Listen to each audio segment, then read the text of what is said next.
take a few more problems to make it clear that normal force is not necessarily along mg. If we have a horizontal surface, then it's very easy to infer then. mg is downward and the contact force is in this direction and n is equal to mg.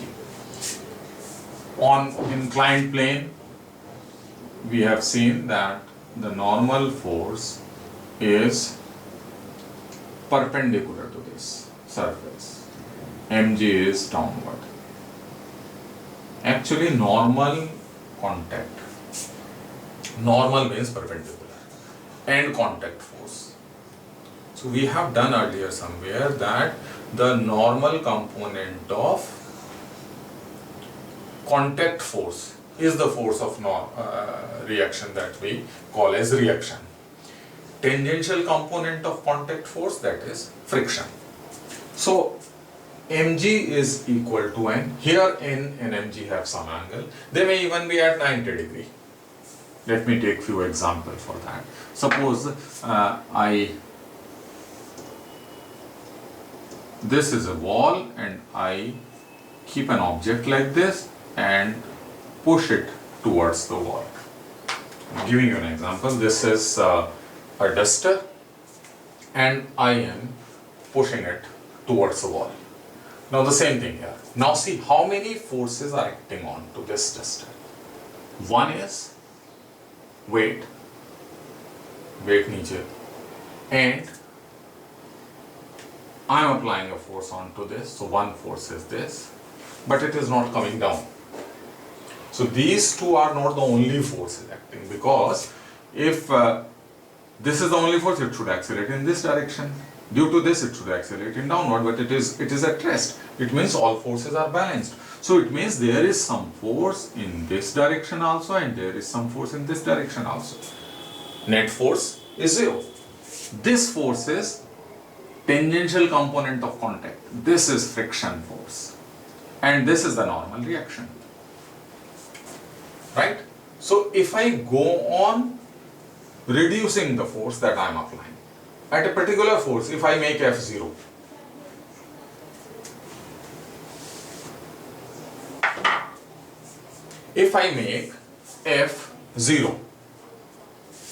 then this duster will fall down. If I make this normal contact force 0, it will fall down. So in that case, if I make this normal, it is coming down.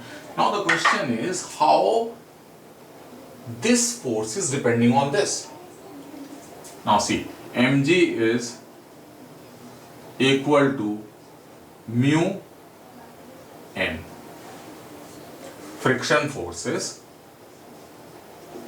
mu n, and n is equal to F.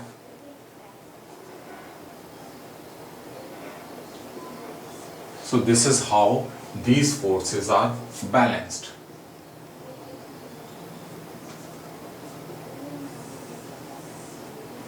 So mg is directly depending on the force that I am applying. More is the force applied by me, more is the friction force. Right? So these two forces are balanced. If F is 0, I don't apply any force. This friction becomes 0, and due to mg it falls down. Right? So keep in mind that the normal can be perpendicular to weight also. I'm giving you another example where the normal is perpendicular. It's a problem, we call it rotor. Can be seen in circus shows. What is it? There is a cylinder, and this cylinder is rotated about its axis, and we may have some person standing here against the wall, and at a particular speed this floor is removed.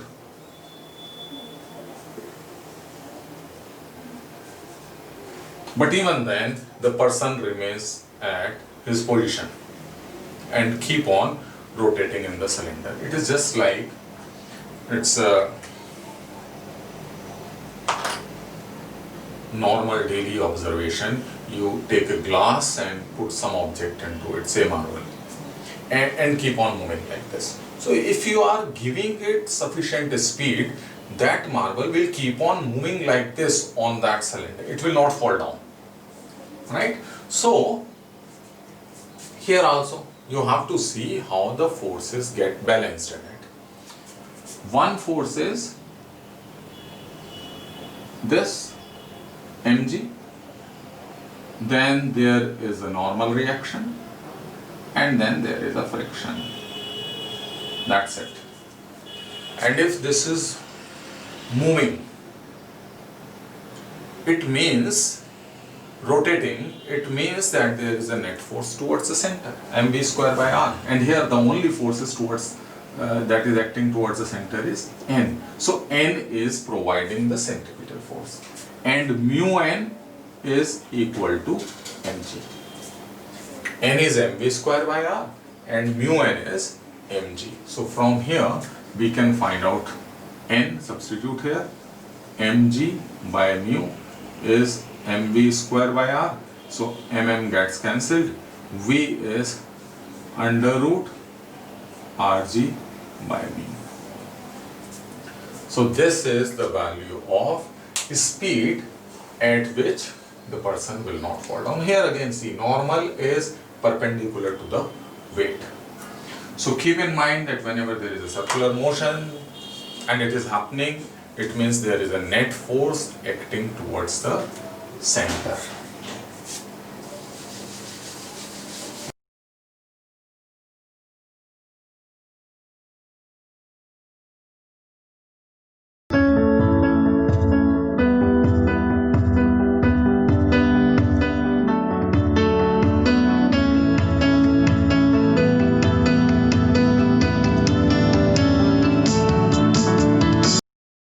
Similar thing can be observed in another show at circus. We call it Well of Death, in which the cars move like this in a horizontal circle, or there are some wells in which it moves in vertical circle also. So in horizontal circle also the reason will be same. You have to just balance the forces. One force is acting downward and there is a reaction of which is N providing mv square by r, and then there is a sufficient friction which is mu r. So friction should be I, and you can balance these forces and try to find out the reason using the same logic which we have used here. Stuntwoman Pooja the Thud spins at breakneck speeds around a circular wall.